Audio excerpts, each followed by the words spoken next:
Hi, so in today's video, I'm actually going to show you exactly how to grow your Instagram account organically. So nowadays, it's really easy to buy your way into Instagram success, and you can buy followers, you can buy likes, and you can buy basically whatever you want on Instagram. If you favor the organic approach, then you're in the right place. Now, the first tip is to actually change your name on Instagram so that you can optimize your SEO. And what SEO means is search engine optimization. It can be a hobby or profession, basically something that categorizes yourself. But the whole point of it is so when a profession is searched, it will be shown even though they didn't specifically search for your name, which is pretty cool. What I recommend to you, especially if you have a business, is that capitalize the name section that it's on your bio, because that's going to allow you to rank higher in SEO. Realistically, no one is searching for your name, especially if no one knows you. And so let's say, for example, you're a fitness coach. If you actually put fitness coach in your name and someone in the area is looking for a fitness coach to work with, guess who's going to pop up in the search? You. So definitely make sure you're leveraging that aspect of the bio section and you're not putting it to waste. Next, I want to talk about the actual content that you're creating. You want to keep up with the schedule where you're constantly posting. This will allow your content to pop up more on people's feeds, especially if you're what they're looking for. So make sure that you're posting pictures that are pleasing to look at and that you have a theme going on, that all of your pictures match and have a certain aesthetic. So you want the pictures to be eye-catching so people don't just scroll past it. You want people to stop on your picture and make sure that's something that they like. Most importantly, once you've hooked the viewer with a picture, you want to write a caption that is very intriguing to them.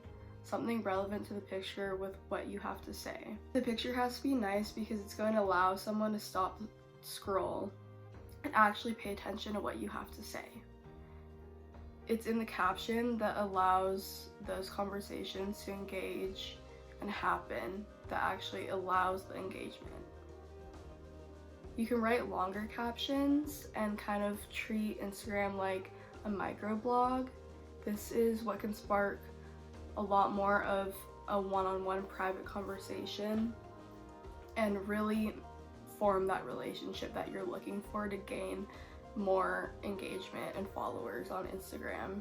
Now, I know a lot of people care about vanity matrix like likes, comments, and so on, but it's also important to measure your success on Instagram based on the amount of private conversations and DMs that you have with other people.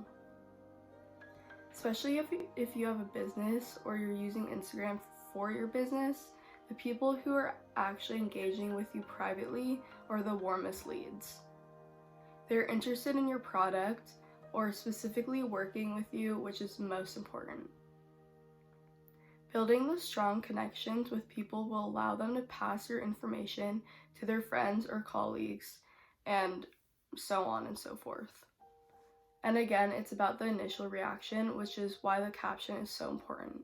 You want them to be able to relate to something and then continue following you because they relate to you. If you actually want to treat your Instagram like a true business and create those long-term relationships, those warm leads, then definitely having microblog-like captions is a big help. Not everyone is going to resonate, but the people who do will become a potential client, or they become your biggest fans because they feel a stronger connection with you and they feel like they know you at that point. Every time you're using a social media platform, really ask yourself, am I building trust with my audience? That basically means, are you reaching them? Are they at the point where they can trust you and kind of build off of your information that you're giving them? Now, the third piece of advice that I also don't see often when I'm researching about Instagram hacks is actually mixing the size of hashtags you use. And yes, hashtags are still relevant. Definitely, since if you want to grow on Instagram, they're very relevant. Hashtags allow people to actually find you, and it allows you to increase your reach. However, the problem is that people use very big and generic hashtags, which when you use those bigger hashtags, you kind of lose your spot in the feeds and you kind of get lost in them, so people can't actually find you. And some examples are like makeup, business, just like very generic things, so you want to be more tailored to your niche. Those hashtags are really massive and guarantee you that you're not going to be found pretty much. What I recommend is actually mix up your hashtag sizes and do hashtag research to find the small to medium hashtags that exist in your niche or in your category. What you want to know is that you want to focus your effort on 80% of those hashtags that you use on either the small or medium sized tags. The reason why you want to do this is because there are tags that are actually kind of more niche ones, like more to what you're trying to do, and the ones where a lot of communities are inside. There's a lot of loyal people, or a lot of people that are actually loyal to those tags and more likely to search for them and follow them on Instagram. And it's also going to increase the chances of you actually staying on the explore page for hashtags a lot longer versus if you use really large tags. You actually need to switch up your hashtag sizes because that's going to help you increase your reach, because if you're just using smaller ones, then you might not get the traffic that you're looking for. And also make sure that you're actually reaching the people that care about your content, because the more niche that you are and the more tailored and segmented that you are, the more chances that people are going to follow you for your content, because you're seeking the right audience. Now, on the topic of hashtags, this is my fourth piece of advice for you, that is to actually rotate between hashtags. Don't keep using the same hashtags over and over. It will just become a cycle and no one will be aware of your account. Just be careful that you're actually making a conscious effort of rotating the hashtags that you're using and mixing up every time. It's easy to make a note in your phone with like groups of different hashtags so that you can just rotate between all of those. And then you can always copy and paste it in your picture. Also make sure that your hashtag sizes are varied and that there is a mix between small, medium, and large. Even though you can kind of get lost in the large ones, it's still good to have a variety.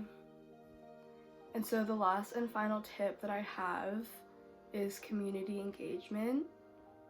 If you want to grow organically on Instagram, you need to put the energy back in and you need to engage with other people. It's mostly important for the algorithm, because if you engage and they engage back, because that's the content they want to see, then you'll keep popping up on their feed, and that is what is most important. It's going to increase your chances of your posts to be on other people's feed that are most likely their friends and just people that agree with their niche or what they're looking for. The more you actually interact with other people, it's actually going to increase your reach organically, and people are going to be able to be curious about you and want to click on your page. That's just something to keep in mind, and it's definitely helpful if you want to grow your Instagram organically. Those are my 5 Instagram hacks on how to grow your Instagram organically in 2022.